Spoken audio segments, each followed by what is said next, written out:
Quero pregar hoje sobre o tema Indo para um Outro Nível. O texto que eu quero usar, e eu quero usar a referência e o exemplo de Noé para isso.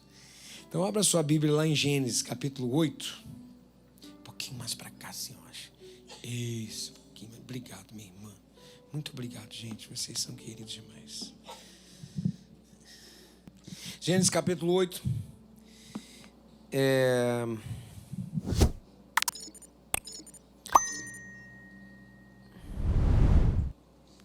Versículos 13. Mas antes de começar, eu queria dizer o porquê do texto, sabe? O porquê do tema, indo para um outro nível, parece aquela coisa mais de coach, como se você tivesse que ir, porque você precisa ir para um outro nível, você precisa ser uma pessoa melhor. Realmente você precisa, mas assim, ser uma pessoa melhor é uma questão de sobrevivência. É isso mesmo. A estabilidade, ela em si é uma utopia. A verdade é que quando estagnamos em algo, é que já estamos num processo de declínio. E com certeza é o início do nosso fim. É ou não é? Por exemplo, se você está mantendo 70 km por hora e você para de injetar gasolina, o que acontece? Desacelera. Tirou o pé do acelerador, o que acontece? Morre. Para você manter 70 km por hora, o que você tem que fazer? Continuar injetando gasolina. Vocês perceberam? Isso aqui é uma coisa importantíssima. Não existe ser estável na vida. Ou você está subindo ou você está descendo. Mesmo se você manter estabilidade, você tem que subir, você tem que injetar gasolina. Senão você desce. Existe uma condição imutável da existência. Nós estamos sempre na condição do vir a ser. Se nós paramos, nós já estamos em processo de morte. Quando paramos de sonhar, já estamos morrendo. Quando paramos de desejar, já estamos morrendo. A pulsão, de acordo com Schopenhauer, que é um filósofo de vida, é sobre querer viver e querer morrer. Ou seja, o anseio que nos faz ir para frente. Injetar a gasolina que nos faz, inclusive, manter a estabilidade. Que a estabilidade em si não existe, porque existe uma implicação de força para que a coisa continue indo. Ser assim, ir para um outro nível não é uma questão de ambição, mas é uma questão de sobrevivência. Se você não pensar em ir para outro nível, você já está num declínio de vida. Por isso essa pergunta se faz necessária: como ir para um outro nível de vida? Como ir para um outro nível na nossa família? Como ir para um outro nível na nossa vida de relacionamento? Como ir para um outro nível no nosso negócio? Como ir para um outro nível nos nossos empreendimentos? Como ir para um outro nível no nosso ministério? Como ir para um outro nível liderando uma célula? Como ir para um outro nível supervisando um grupo de célula? Como ir para um outro nível no nosso pastoreio? Eu queria aprender hoje com duas possibilidades, com duas propostas. A primeira é a proposta de Noé. Noé, a gente já conhece muito bem a história. Noé foi esse homem que era um homem justo, íntegro e andava com Deus. A humanidade estava totalmente corrompida. Diz o texto bíblico que Deus olhou para a humanidade e na humanidade não viu ninguém que prestasse para que continuasse vivendo. Deus quis dar um Ctrl+Del na humanidade, começar de novo. E ele olhou, como é que ele poderia fazer isso? Noé estava lá. Noé e sua família era considerada que estava completamente seca. Então Deus disse a Noé: saia da arca. Você, sua mulher e seus filhos, e as mulheres deles. Faça que saiam também todos os animais que estão com você. As aves, os animais grandes e os animais pequenos que se movem rente ao chão. Faça-os sair para que se espalhem pela terra. Sejam férteis e multipliquem. Então Noé saiu da arca com sua mulher e seus filhos, e as mulheres deles, e com todos os animais grandes, com todos os animais pequenos que se movem rente ao chão, e todas as aves. Tudo que se move sobre a terra saiu da arca, uma espécie após a outra. Gênesis 9:1, eu termino. E vai inundar. Eu estou construindo uma arca, e eu convido todos vocês a estarem dentro. Imagino que até a sua esposa e seus filhos acreditaram, provavelmente ajudaram o pai, mas aquele homem demorou, de acordo com alguns teólogos, 100 anos para construir a arca. 100 anos. investiu a vida num projeto de Deus, é ou não é? O projeto era de Deus? É. Que gerou bênçãos para ele? Gerou bênçãos para ele, para sua família e poderia ter gerado para a humanidade. Por causa dessa atitude de Noé e por esse projeto bem sucedido que ele obedeceu à voz de Deus, hoje nós estamos aqui, senão a gente não estaria aqui. Tudo começou com a obediência de um homem a se submeter ao projeto de Deus. Moisés é chamado para liderar um projeto de Deus de reconstrução do mundo. Isso é importante. Eu queria que você marcasse isso aí na sua mente. Moisés liderou um projeto de Deus. Falei que ia trocar Moisés com Noé? Noé, gente, tô cansado. Agora vamos combinar. Toda vez que eu falar Moisés é Noé, tá? E o pior é que daqui a pouco eu vou usar Moisés como referência. Daí é Moisés mesmo, eu vou falar naquela hora. Agora é Moisés. A construção da arca durou 100 anos. Noé chegou e falou, tá na hora de entrar. Fechou a porta e começa a chover. Choveu, de acordo com o texto, 40 dias e 40 noites. 40 dias e 40 noites. Choveu extremamente. Os cumes dos montes ficaram submersos e com mais de 7 metros para cima. De acordo com o texto bíblico. A terra inteira foi inundada e tudo quanto é gente, quanto é ser vivo, morreu. Depois de 40 dias e 40 noites, eles começaram a ficar à deriva e a água do mar foi abaixando, a ponto deles encalharem no Monte Ararat. Quando eles encalharam, o monte era alto, ainda estava tudo inundado. Eles começaram a esperar, foi abaixando, até que Noé faz uma prova. Solta um corvo. E quando solta aquele corvo vai, não encontra morada e volta. Não está seca ainda. Depois, mais adiante, soltou uma pomba. Foi e voltou. Ainda não estava seca. Esperou mais um pouquinho, soltou a pomba de novo. Depois que soltou a pomba de novo, ela veio com um raminho de folha no bico. Ou seja, já existia vida. Mas ela ainda voltou. A coisa estava baixando. Até que na próxima vez que soltou, ela não voltou mais. Quando não voltou mais, Noé. Pensa comigo. É esse momento. É o momento de transição entre um ciclo e outro que está acontecendo aqui. 100 anos construindo e vivendo um projeto de Deus, bem sucedido. Noé abre aquela porta. Olha para frente. E o que está à frente dele é devastação. É reconstrução.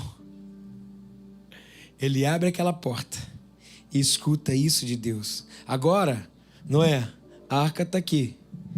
Olhe para frente. Seja fértil. Povoe novamente a terra. Multiplique a terra. Agora imagine a cena. Moisés e sua família saindo daquela arca depois de 100 anos, construindo aquele barco e mais um ano e 15 dias dentro daquela arca. Ele e sua família salvaram a terra da destruição total. Uma vida dedicada àquele projeto. Olha para frente e vem uma terra para reconstruir e uma terra devastada. Deus fala, esquece a arca, agora está na hora de você começar de novo. E aqui nós aprendemos algo muito importante. Que para que a gente vá para um outro nível, nós precisamos entender que projetos de Deus também têm prazo de validade. Vou repetir. Projetos de Deus também têm prazo de validade. Projetos de Deus também se encerram. Que crise teria sido para Noé? Imagina. Aquele bichão aqui, aquela arca pronta, abre a porta, seus filhos aqui, os animais atrás, aqui algo bem sucedido. E a gente olha para frente, uma devastação, gente morta, animal morto. E ele com aquele bichão atrás, ele sai junto com a sua família, olha, aqui algo para reconstruir, aqui algo que o engole e o que o possuiu durante 101 anos. E que deu certo, maravilhoso. E Deus fala, agora está na hora de acabar. Eu não sei quanto a vocês, mas eu sou assim. Eu sou muito apegado. Principalmente ao que dá certo. Se eu fosse Noé, provavelmente eu faria o seguinte: eu pintaria a arca de preto e chamaria de Ark Church. Botaria lá umas luzes pretas, umas luzes piscando. Vamos fazer uma igreja, deu super certo. Um projeto maravilhoso de Deus, já deu certo. Vamos fazer. E Deus fala assim: ei, Noé, tá na hora de abandonar.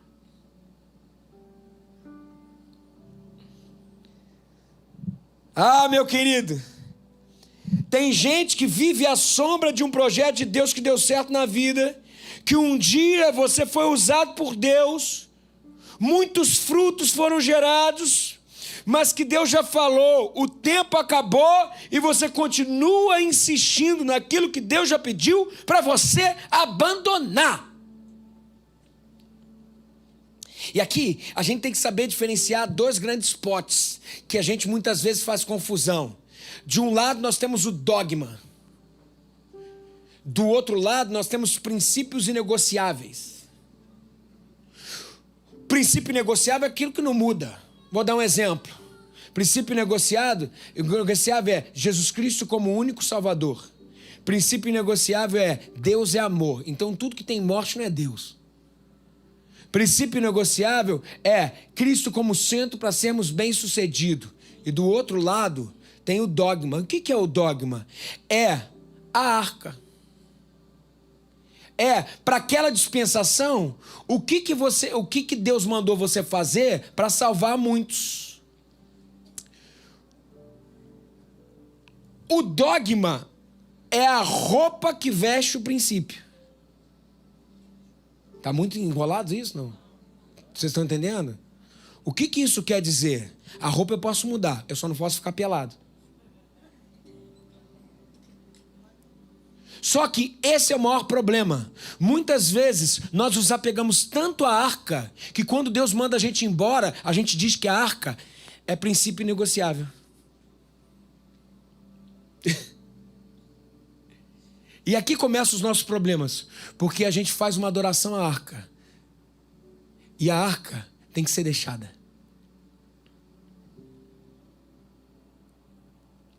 Abandonar problema é fácil. O problema é abandonar aquilo que deu certo, mas Deus já mandou você embora.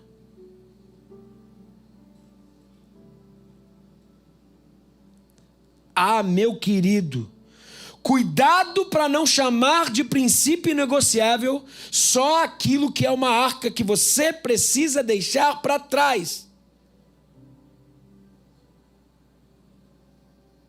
Eu tenho muita dificuldade de deixar arcas para trás. Por exemplo, eu sou apaixonado pela Ilha do Governador. A minha esposa, ela vai para onde Deus falar, sem nenhum problema. Ela muda, faz. Para mim, a ilha, Manhattan brasileira. Capital do mundo.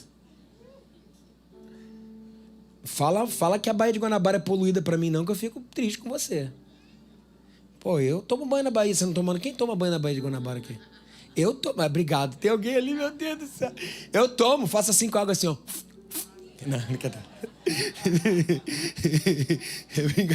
É brincadeira. Não, porque eu caço, eu gosto de fazer caça submarina. Eu gosto de pescar aqui dentro. Daí tu fala, quando eu pego o peixe, tu quer, né?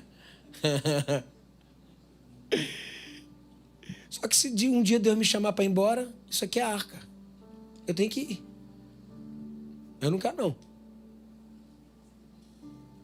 A gente tem que tomar cuidado, sabe, gente? Deus nos chamou. Não é para fazer, é para ser. E de vez em quando muda.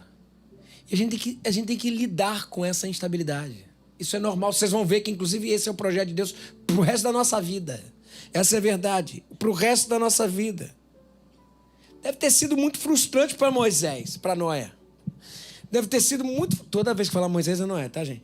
Deve ter sido muito frustrante para Noé. A minha vida eu dediquei naquele projeto. Um projeto que nasceu no coração de Deus, que deu muito fruto, que recebeu chancela da bênção do Eterno. A porta se abre e Deus fala: agora vai, agora abandona. Mas Deus, mas para frente só tem reconstrução. Eu vou ter que fazer tudo de novo, aqui já tá pronto, eu vou precisar começar tudo de novo, Deus. Mas é aí que eu quero você. É exatamente isso que eu quero de você, Moisés, Noé. E Noé fala assim: mas e a arca? A arca cumpriu o seu papel. Mas e a arca, Deus? A arca é o que fiz, é que inclusive direcionado por ti, obtive sucesso. E a arca cumpriu o seu objetivo. Agora abandona ela. Ela não é sua posse. É um momento só para a sua vida. Ah, mas eu vou abandonar, Deus, aquilo que foi construído com tanto carinho, que teve tanto resultado bom. É isso mesmo, pô. É isso mesmo que eu quero que você fale, que você faça. E Deus fala para algumas pessoas aqui essa manhã: abandone a sua arca. Abandone aquela coisa que deu sucesso para o reino de Deus, que você se fez bem sucedido, que você amou, mas que Deus já falou para você: está na hora de largar. Mas eu olho só devastação à frente. É isso, um novo ciclo, reconstrução. Só vamos para um outro nível com o Senhor e de influência social se entendemos o que é arca e o que é voz de Deus. O que são projetos de Deus que têm início, meio e fim, e o que são princípios de Deus que são eternos e imutáveis. Não diga que é princípio de Deus aquilo que é apenas um projeto dele. O problema é que tem gente que chama princípio aquilo que é apenas um projeto. O que a gente precisa, de verdade, é aprender a dizer tchau para coisas que deram certo, mas que já cumpriram sua função e por isso tem que ser abandonadas. Essa manhã, a gente precisa fechar ciclos para ir para um outro nível. Ciclos bons. O projeto de Deus é Ibaília. Caramba, não tem como. A gente vê o que Deus fez. Onde eu poderia pensar? Onde eu poderia pensar que um dia na minha vida eu abriria a porta da minha casa, eu e minha esposa, e a gente começaria a cuidar de um povo. E hoje, sem um lugar, nós temos uma frequência de 800 pessoas. E quando a gente tiver um lugar, isso vai dobrar, triplicar assim, ó. E o reino de Deus se estabelecer. Aonde eu poderia pensar que construir uma arca daria e seria tão frutífero para o reino de Deus? Nós somos abençoados. Mas eu entendi algo. Eu não sou pastor da Ibaília. Eu estou pastor da Ibaília. Eu não quero sair não, tá, gente? Por mim eu morri aqui. Parece um discurso de despedida, né? Não, não é. Tô falando isso não. Só estou usando como referência. Mas eu tenho consciência que a igreja não é minha.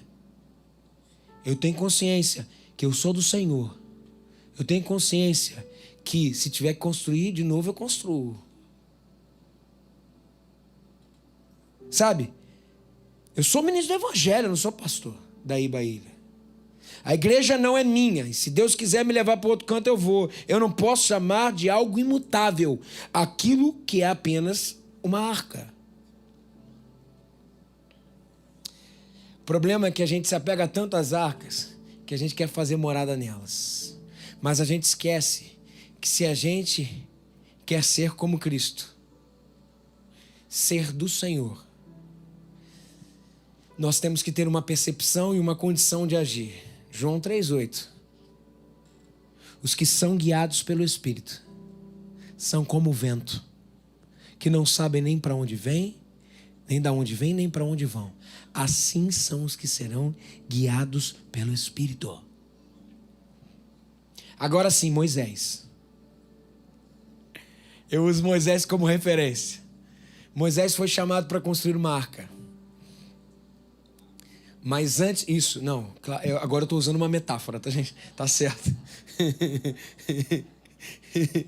Moisés foi chamado para construir uma arca. Qual foi a arca dele? A arca de Moisés foi, após fugir do egípcio que queria matá-lo, ele foi para a terra de Jetro, casou com a sua esposa Zípora e tinha uma família ótima, organizado como pastor, uma arca construída bem feita, super bacana, muito legal, até que um dia ele, cuidando da sua família, cuidando do seu rebanho, uma chama pega fogo numa árvore. Era Deus. Moisés, tira a sandália dos pés, a terra onde você pisa é santa. Moisés na mesma hora tirou. Ele falou: eu tenho algo para você.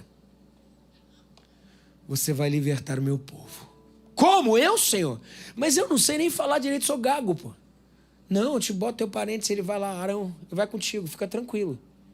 Mas, Senhor, você precisa me provar, você vai estar comigo de verdade? Vou. Faz o seguinte, pega o seu cajado. O que era o cajado para um pastor? O cajado para um pastor é o sinônimo do seu ofício. Ali ele conduzia seu rebanho. É como se Deus estivesse falando assim, ó, pega o que te dá estabilidade e joga no chão. Jogou. Quando jogou no chão, o que aconteceu? Virou cobra. A estabilidade se tornou instabilidade. A arca se tornou devastação. Depois que jogou no chão, Deus tentando toda hora a gente, né? Depois que jogou no chão, Deus chegou para ele e falou assim, agora faz o seguinte, Moisés, pega, mas pega da seguinte forma, pega pela cauda. Gente, a gente sabe que a melhor forma de pegar uma cobra não é pela cauda, é pela cabeça. O que Deus estava tentando falar? Aquilo que pode se tornar instável, que ele quer essa instabilidade, ainda piora. Ele está mostrando que não existe servir ao Senhor, estar submetido aos planos dele, sem que a gente esteja num terreno de estabilidade. É sempre na instabilidade. Os planos de Deus não são incertos, mas são instáveis. Isso, gente, é uma chave importantíssima. Deus trabalha num ambiente de instabilidade. Por quê? Porque sem fé é impossível agradar a Deus. E só existe fé quando tem dúvida. Porque senão não precisava de fé. A dúvida gera pela instabilidade. Gente, de verdade. Você acha? Na minha cabeça, eu vou falar para vocês. Me lembro quando eu comecei, quando eu entendi que tinha que ser pastor. Aí o povo falava para mim assim... Eu falei assim, cara, eu antes de pastorear, eu trabalhava com música, me formei em música. Depois de me formar em música, eu fiz teologia, me formei em teologia. E o que o povo falava sobre músico? Músico o quê? Música não dá o quê? Não dá dinheiro. Pois eu vivi outra realidade. Cara, eu ganhava bem pra caramba.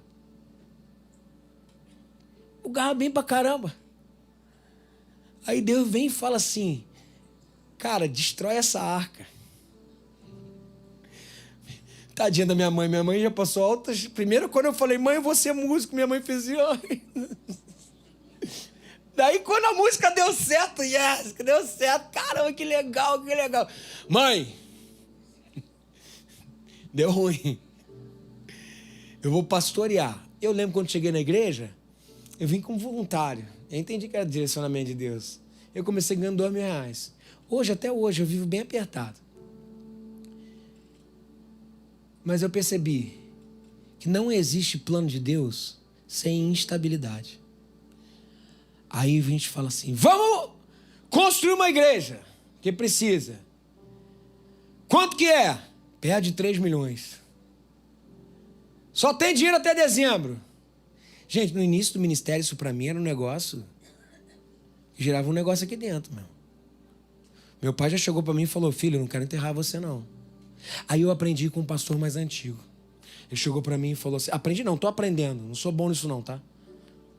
O pastor mais antigo chegou para mim e falou, Everton, a obra do Senhor, ela é feita na fé, num terreno de instabilidade. Nunca você vai conseguir dar jeito. Ele falou, ou você vive na fé para ver milagres, e aprende a lidar com as suas emoções, alarga o seu capital emocional pela fé, ou você vai ser nanico no que Deus quer fazer com você. Gente, depois que essa igreja construiu, o Senhor vai inventar outra loucura.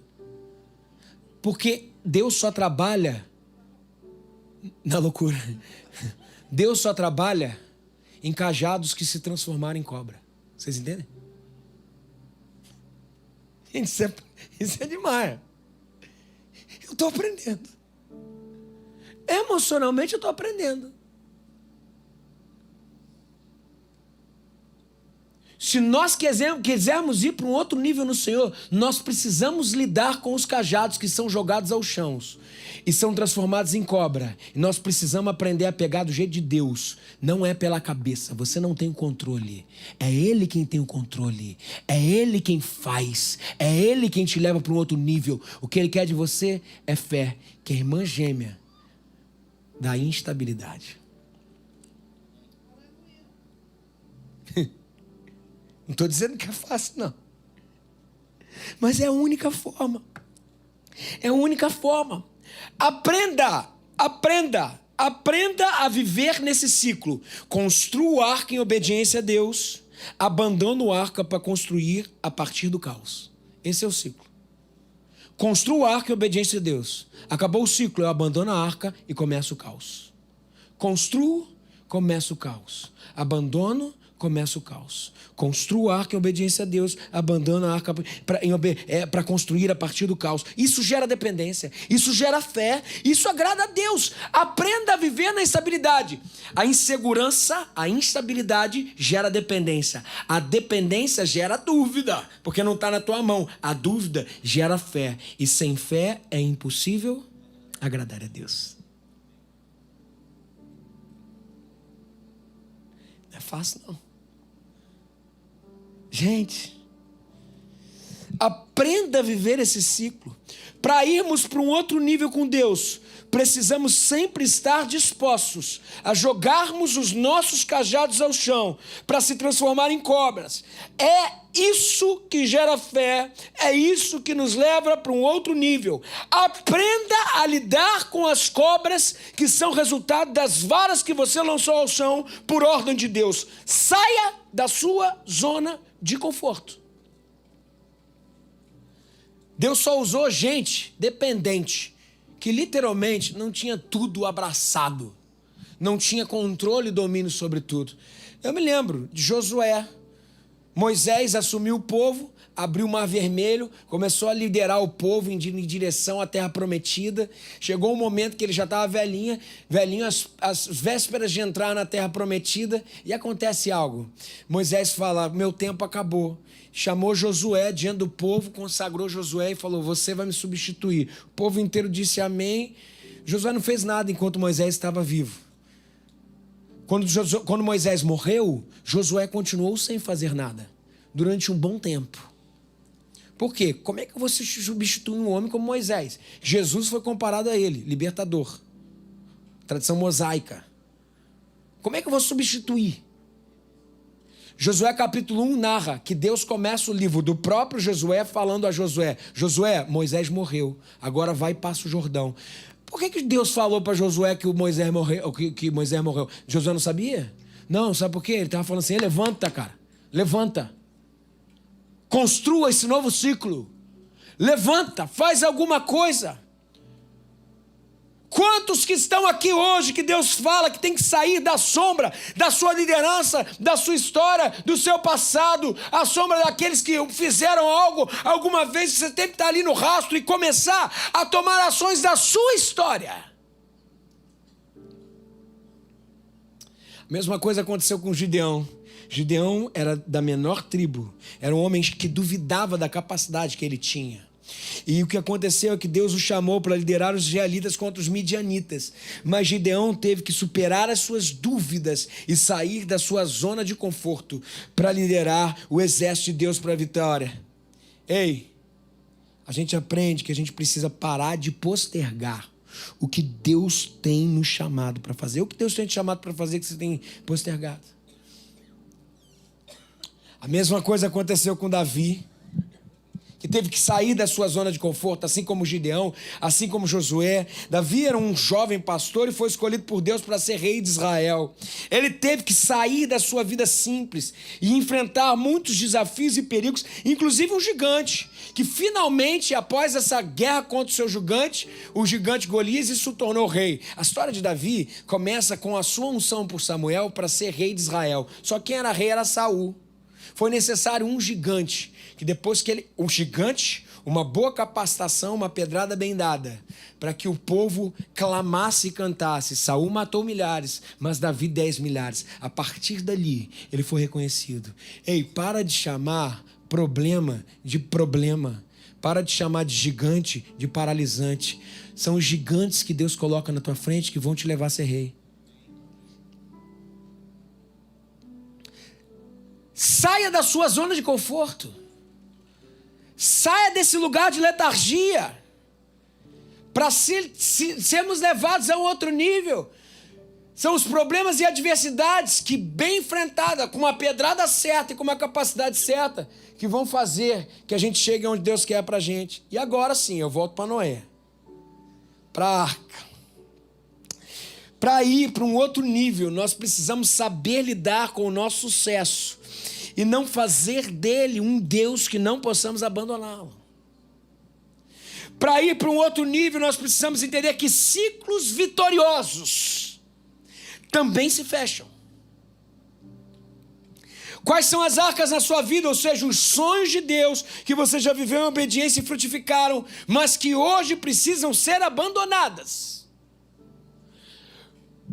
É nesse momento de abrir a porta da arca e olhar a devastação que Deus fala, vai, faz o teu trabalho, que talvez alguns estão aqui. O que você tem que deixar para trás e falar, foi bom enquanto durou, mas você não é Deus para mim, o Senhor me chama para outra coisa, eu vou naquela direção.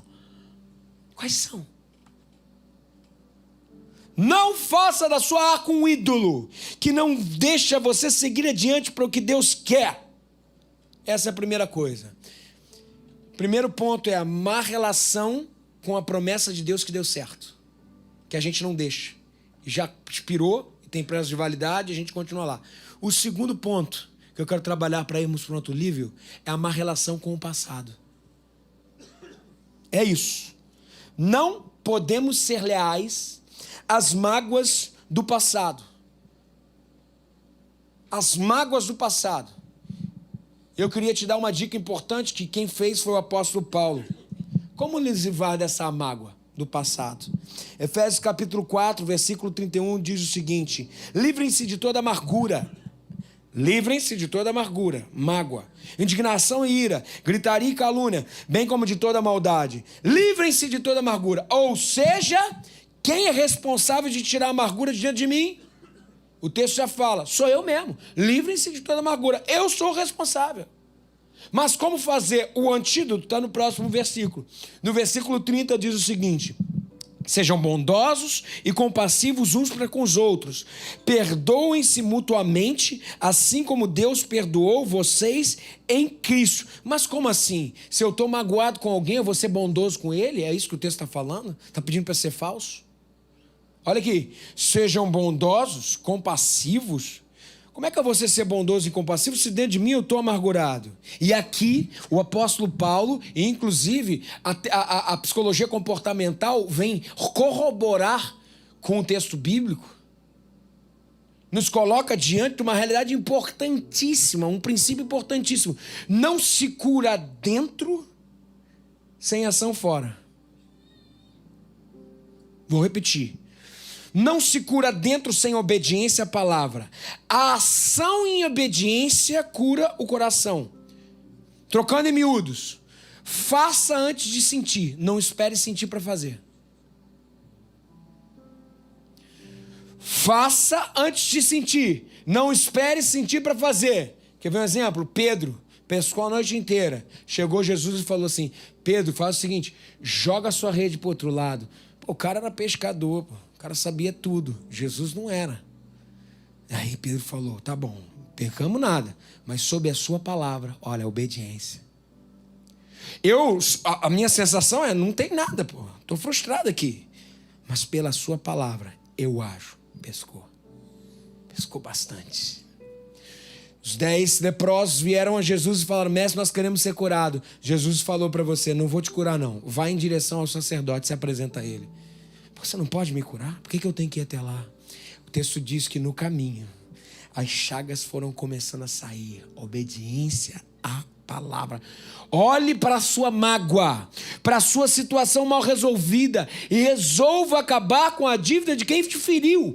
Vá atrás, se apresente ao sacerdote. No caminho Deus vai te curar. Acabe com essa dívida. Eu não devo mais nada. Livre essa pessoa da dívida que ela tem com você.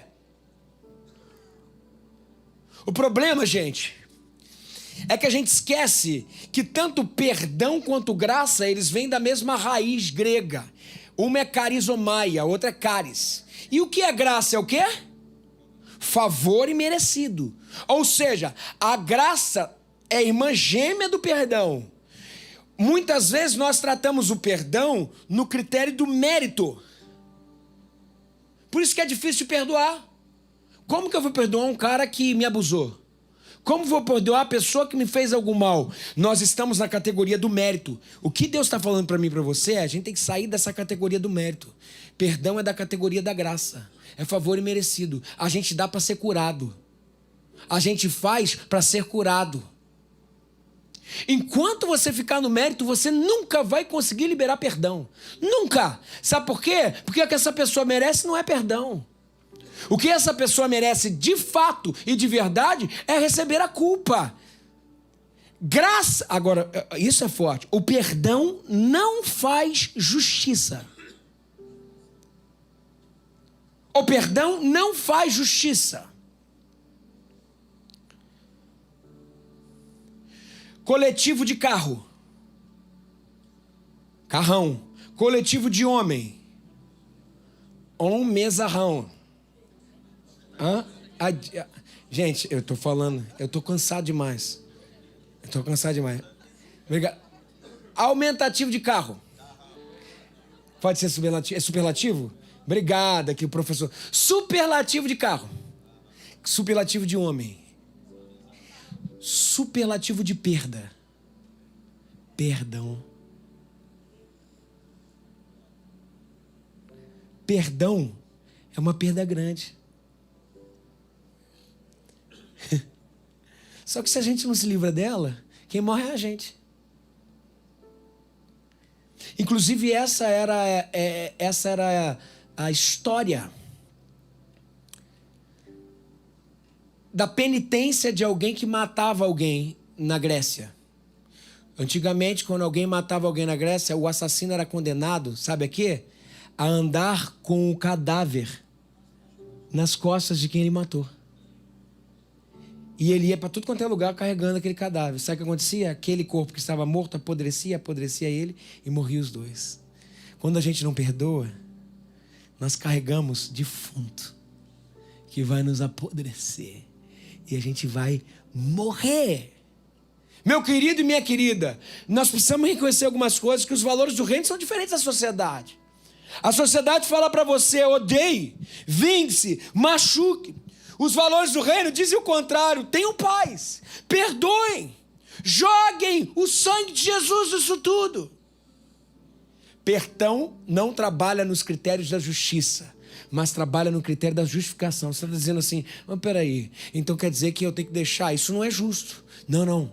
Aconteceu algo, alguém pagou isso. E aí eu gosto muito de uma música do Arautos do Rei. Quantos conhecem o Arautos do Rei aqui? Você tá velho pra caramba, hein? Graça.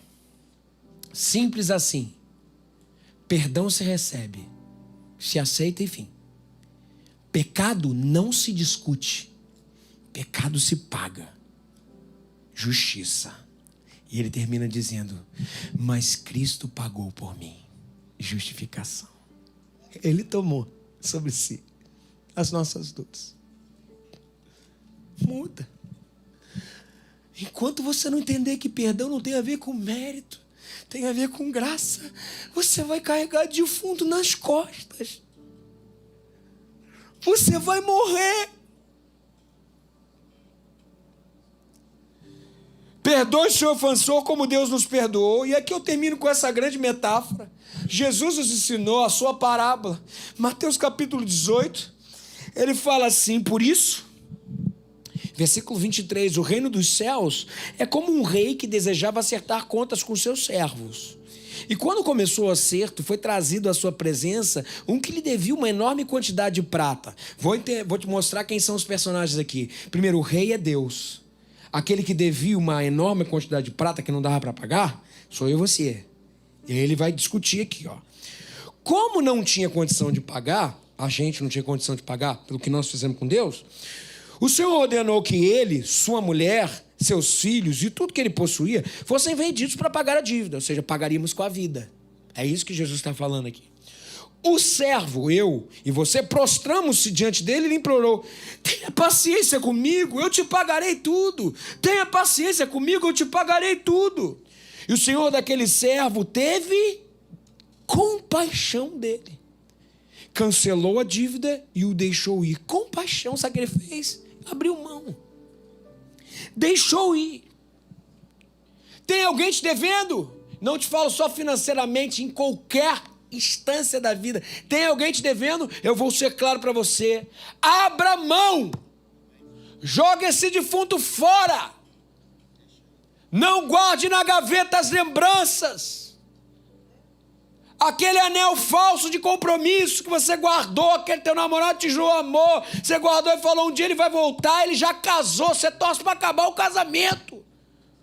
Joga fora, não guarde esse documento, não guarde aquele print do celular que denuncia o outro, joga fora, isso é veneno. Não guarde em lugar nenhum, muito menos no seu coração. Solta, deixa ir. O Senhor não guardou sua dívida, Ele pagou para você o seu pecado, o seu erro, Ele deixou ir, deixa ir. Eu aprendi com uma ministra de adoração, famosíssima, e ministrou muito ao meu coração assistindo com a minha filha. O nome dela é Elza. Ela me ensinou dizendo: let it go.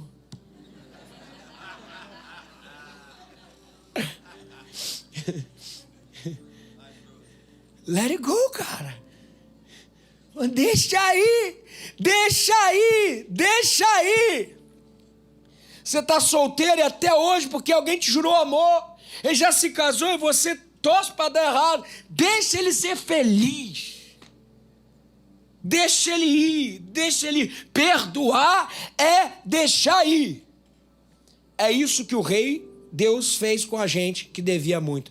Agora vamos ver o que a gente faz com o outro. Versículo 28. Mas quando aquele servo que foi perdoado, eu e você, saiu da presença do rei, encontrou um dos seus conservos que lhe devia 100 denários. Mixaria, perto da prata, né? Mixaria. Agarrou e começou a sufocá-lo dizendo: pague-me o que me deve. Pague-me o que me deve. Então o seu conservo caiu de joelho e implorou-lhe: tenha paciência comigo, eu lhe pagarei, tenha paciência comigo. E aí o texto fala: mas ele não quis. De quem é a responsabilidade de se livrar da mágoa? Nossa, é minha, é sua. E todos conseguem, de acordo com o texto bíblico. Quem não perdoa é porque não quer ser feliz. E o texto diz que ele não quis. Ele não quis. E o que aconteceu com ele, com essa pessoa que não deixou esse que lhe fez mal ir? Continua o texto. Então o Senhor, Deus, o rei, chamou de novo aquele servo que ele tinha perdoado da grande dívida. Chamou o servo e disse: servo mau, cancelei toda a sua dívida porque você me implorou. Você não devia ter tido misericórdia desse teu conservo que te devia algo como eu tive de você? Eu não perdoo o que fizeram comigo, eu não perdoo, ele merece pagar. Mas veja, eu fiz tudo errado aqui. Eu machuquei meu tio, eu machuquei os meus amigos, eu roubei muitas vezes, eu machuquei a minha esposa, eu machuquei o meu marido, eu adulterei, eu consumi pornografia, adulterei na minha cabeça, eu fiz tudo errado aqui e ele me perdoou. Aí vem meu vizinho, meu tio, minha avó, meu parente me fala, me perdoa, e eu digo, não, eu não perdoo. Aqui Deus me perdoa de uma coisa imensa, aqui o cara me pede perdão, eu não perdoo. Como assim, gente? O Senhor me chama, de acordo com o texto, e fala, servo mau, eu te perdoei, eu te dei salvação, eu te dei vida, eu te batizei, eu te dei uma célula linda, uma igreja linda para você pertencer, e você não pode perdoar o seu pai, você não pode perdoar o seu filho, você não pode perdoar o seu tio, seu ex-sócio, sua ex-namorada, você não pode perdoar, você não poderia ter misericórdia do seu próximo, assim como eu tive com você. E aqui eu aprendo um negócio. Só tem dificuldade de perdoar quem não entende o quanto foi perdoado.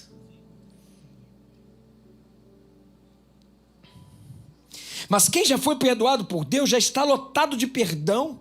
O mesmo sangue de Jesus que te perdoou é o que te faz perdoar. Não tem como entendermos o quanto fomos perdoados por Deus e não perdoarmos aqueles que nos ofenderam. E o texto termina de forma trágica, dizendo, irado, seu senhor entregou-o aos torturadores, até que pagasse tudo o que devia. Assim também Deus fará, se cada um de vocês não perdoar de coração seu irmão. É isso que acontece com quem libera perdão, gente. Dentro de nós temos espíritos que nos torturam, sabe? Puxando a gente na culpa, puxando a gente, provocando doença na gente, provocando a amargura da gente e fazendo cada vez mais a gente ser infeliz. Gente, a falta de perdão é carregar defunto. E eu me lembrei de uma história, eu termino contando essa história. E acabou, tá? Já está acabando. Tem uma mulher que até hoje é viva, eu acho que faleceu há pouco tempo, eu não tenho certeza. O nome dela é Corrie ten Boom. Eu já contei uma vez essa história aqui, eu vou repetir. Corrie ten Boom foi uma holandesa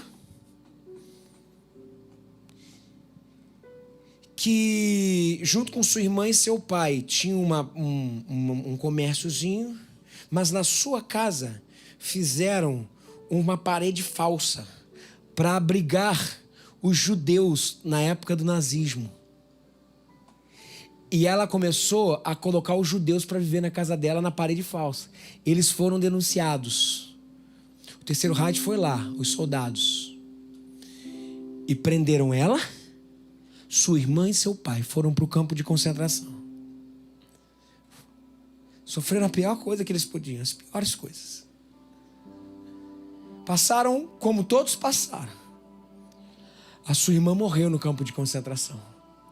Seu pai morreu no campo de concentração. Ela, por um milagre, se salvou daquilo ali. E o Senhor deu um ministério lindo para ela. Ela começou a pregar pela Europa inteira, dizendo, olha, o Senhor pode reconstruir. O Senhor é um Deus de perdão. O Senhor é um Deus de graça. Ele pode fazer, Ele ainda tem uma coisa na sua vida. E ela conta a história. E um dos seus livros, que é a coisa mais linda, ela conta a seguinte história que eu vou ler. Ela narra assim, foi numa igreja em Munique, onde eu estava pregando em 1947, que de repente o vislumbrei. Um homem calvo, troncudo, vestindo um sobretudo cinza, com um chapéu de feltro marrom amassado entre as duas mãos. Num instante, estava enxergando o sobretudo e o chapéu marrom. No outro instante, o uniforme azul, o cap estancado com a caveira e as duas tíbias cruzadas, o rosto malicioso, lascivo, debochado. Minhas lembranças do campo de concentração voltaram com rapidez e impacto.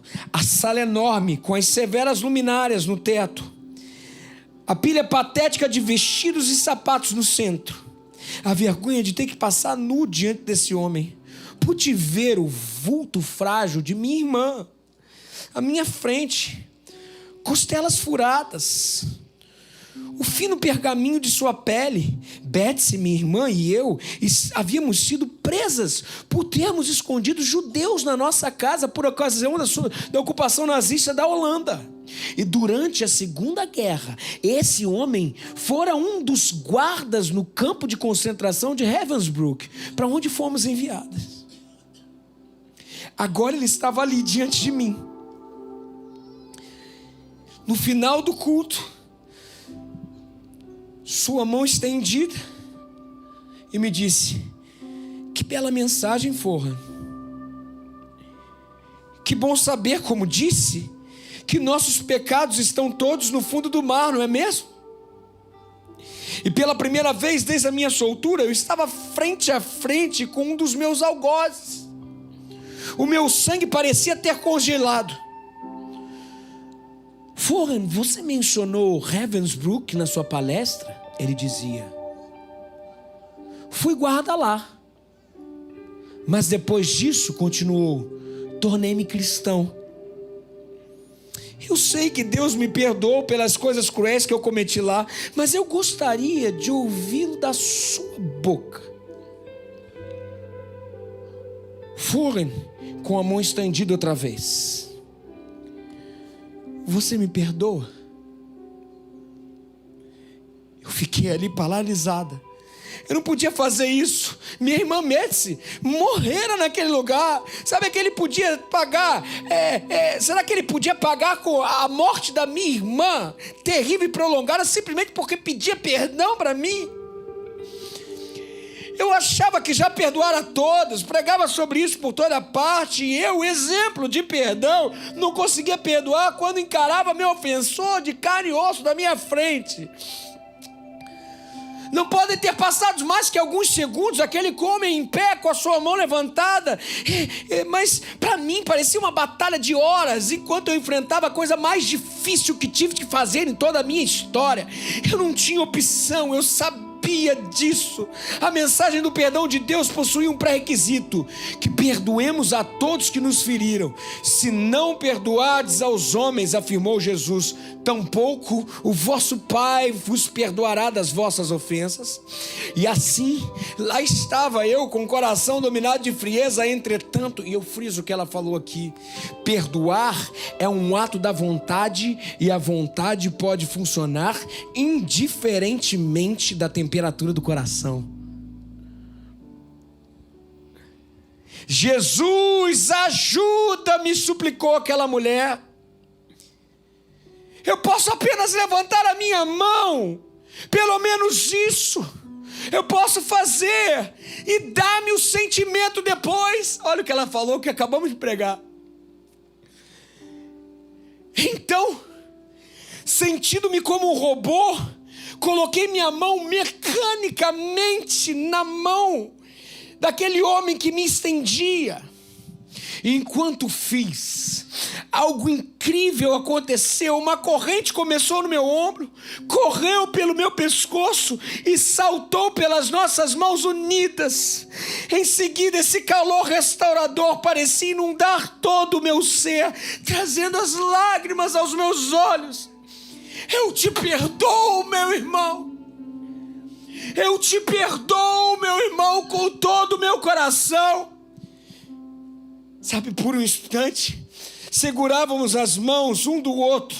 Quem eram? O ex-guarda e a ex-prisioneira. E eu posso dizer que eu nunca experimentei um amor de Deus de forma tão intensa como naquele momento. Deu o primeiro passo. Dê o primeiro passo hoje. Estenda a sua mão. Escolha perdoar. Perdoar é deixar ir. Perdoar é deixar ir. Foran, você me perdoa. Eu te perdoo. Eu sei que você me machucou tanto. Eu sei que você me abusou na infância. Eu sei que você me largou e me deixou com as crianças. Eu sei que você me roubou, tirou a minha identidade, tirou muitas vezes a minha autoestima. Mas hoje eu te perdoo, porque eu não quero carregar mais esse defunto nas minhas costas. Eu te perdoo. Você me perdoa? Mas você sou eu. Ah, sim. Eu preciso te perdoar, porque eu não me perdoo por aquele aborto que eu fiz. Eu não me perdoo por aquele abuso que eu cometi. Eu não me perdoo. Eu era muito criança, eu era muito pequena. Eu era muito pequeno pelo que eu fiz. Mas parece que comigo o sarrafo é mais em cima. E por causa disso eu me carrego morto nas costas. Eu te deixo ir, passado. Eu te deixo ir, vida. Você me perdoa? Eu tenho problema com você mesmo. Você é Deus, né? Mas você levou meu filho. Eu sempre fiz tudo certo também. E como que o meu casamento acabou? Eu sempre tentei ser justo, íntegro e correto. E olha o que aconteceu. Eu estou aqui para te dizer que eu tenho controle de todas as coisas. Mas você precisa se ver de novo comigo. Você precisa dar uma oportunidade de viver o melhor que eu tenho para você. Tá bom. Eu te deixo ir. Eu te perdoo. Quantos que hoje estão aqui que precisam perdoar a sua história? Seus ofensores precisam perdoar a si e precisam perdoar o próprio Deus. Essa é uma manhã de libertação. Sabendo que não existe perdão na categoria do mérito. O Senhor de toda graça te chama hoje dizendo: este é um favor imerecido, que você precisa se libertar desse defunto que está nas suas costas, para que você possa viver plenitude de vida, alegria e abundância. Deixe ir no nome de Jesus, para viver o que Deus tem para a sua vida. Fique de pé no seu lugar, eu preciso terminar. Eu queria fazer uma oração com você hoje, que quer começar uma vida nova com Jesus, uma vida nova com Cristo. O Senhor te chama aqui hoje para assumir um compromisso com Ele. Se esse é o seu caso, baixe sua cabeça, feche seus olhos e ore assim comigo. Senhor Jesus, sou falho. Senhor Jesus, entrego a minha vida a Ti. Senhor Jesus, muda a minha história. Senhor Jesus, entra no meu passado, faz tudo novo. Senhor Jesus, eu sou Teu, e assim eu oro no Teu nome, amém. Você continua de olho fechado, cabeça baixada, orou comigo, levanta sua mão lá em cima, levanta, Deus te abençoe, Deus te abençoe. Mais alguém orou comigo? Deus abençoe, Deus abençoe. Mais alguém? Deus abençoe, Deus abençoe. Eu estou vendo você. Mais alguém aqui hoje entregando a sua vida no controle de Jesus? Deus abençoe, eu estou vendo você. Deus abençoe, eu estou vendo você. Mais alguém? Mais alguém? Alguém aqui hoje está voltando para os caminhos do Senhor? Levanta a sua mão onde você estiver. Se você está voltando, Deus abençoe, eu estou vendo você. Mais alguém aqui hoje voltando? Deus abençoe, eu estou vendo você. Mais alguém que hoje voltando para os caminhos do Senhor, reconheceu que está longe, mas o Senhor te chama de volta? Levanta a sua mão onde você estiver. Aleluia. Todos que levantaram a sua mão, levantem mais uma vez lá no alto. Mais uma vez lá no alto, bem alto para eu ver. Isso. Deus abençoe, Deus abençoe. Eu preciso de ajuda. Você precisa ganhar um abraço agora. Preciso da ajuda das pessoas. Nós temos poucas pessoas. Preciso de alguém para abraçar. Esse casal está aqui, ó. Por favor. Alguém aqui, gente, por favor, líderes, me ajudem. Rodrigão, me ajuda aqui. Nós, ó, tem gente ali, ó. Vai lá atrás, ó. Pra mim, por favor, aqui, ó. Tem uma moça ali, ó. De repente alguém ali vai com aquela moça ali. A gente precisa. Nós precisamos. A gente precisa orar por esse povo. A gente não pode deixar esse povo ir embora sem um abraço. Tem mais uma menina ali. Alguém aí que tá com a mão levantada e não chegou ninguém, levanta lá no alto. A gente precisa abraçar você. É isso que a gente quer. Todos já chegaram, agora eu vou pedir. Todos estendam a mão para esse povo, nós vamos orar. Senhor Jesus, esse povo é seu. Esse povo hoje diz sim para o Senhor. Esse povo está dizendo sim para o Senhor hoje. Cuida desse povo, que esse povo cresça em conhecimento de Ti, que esse povo cresça em raiz, que esse povo cresça, Senhor, em perdão, em libertação. Esse povo possa ser visitado por Ti. Cuida desse povo, Senhor. Esse povo disse sim hoje. Senhor, ajuda-nos como igreja, Senhor, a darmos consistência para eles na fé. Ajuda-nos como igreja, Senhor, a sermos o braço que abraça, Senhor, a sermos a libertação para esse povo. Senhor, ajuda-nos, Senhor, como igreja, Senhor, como igreja a sermos expressão de quem Tu és para esse povo. Deus, eu venho te pedir agora para a nossa igreja como um todo, que todos os ciclos que precisam ser fechados sejam fechados. No nome de Jesus, nos dê coragem para irmos à frente, para sabermos lidar com a instabilidade, mas não com a incerteza dos Seus planos. Te peço também, Senhor, que toda falta de perdão, toda mágoa, toda atitude que temos que sair daqui para pedir perdão, isso tudo possa hoje se fazer verdade no nosso meio. Nós queremos nos libertar dos nossos defuntos e nós queremos ir em direção à vida em abundância que só o Seu Evangelho de graça, amor e perdão pode nos proporcionar. E assim nós oramos, Senhor, no nome de Jesus, amém. Olhem para cá, vamos anotar o nome desse povo que está aí com o telefone. Antes da gente ir embora, a gente quer falar com você depois. Vamos orar, Senhor, que o Senhor nos abençoe e nos guarde, e faça resplandecer o Seu rosto sobre nós, e tenha misericórdia de nós.